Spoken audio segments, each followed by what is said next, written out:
This issue of religious freedom, how significant of an issue do you think it's going to be in the 2016 presidential election cycle?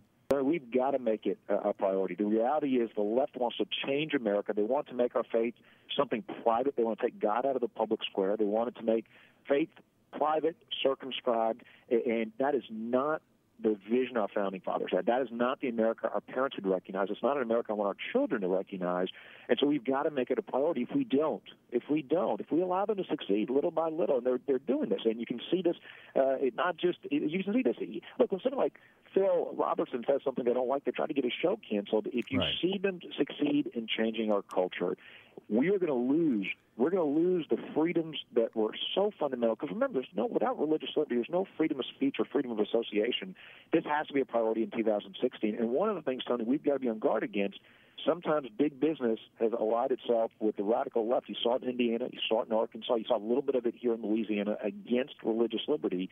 They're making a big mistake. The radical left, they want to tax and regulate businesses out of existence. They're not for profit.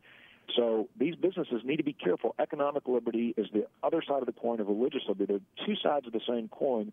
But my warning to Republicans like myself is, look, we're not the party of big government. We better not become the party of big business. We need to stand up for people's rights.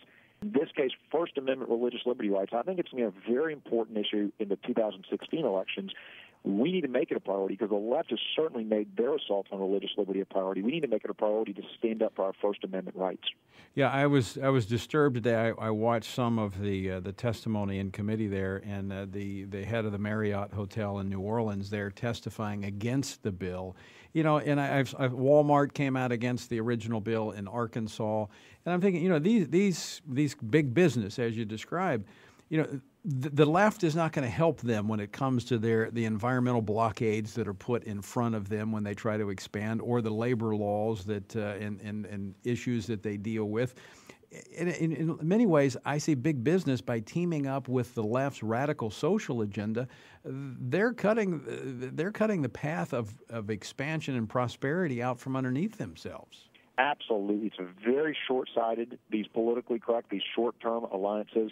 They need to wake up because you're exactly right. The same radical left that doesn't want Keystone, doesn't want to lower the corporate tax rates, the same radical left that wants the EPA to strangle our economy, that is also wants to pursue radical environmental agendas that will make energy more expensive, more scarce at home.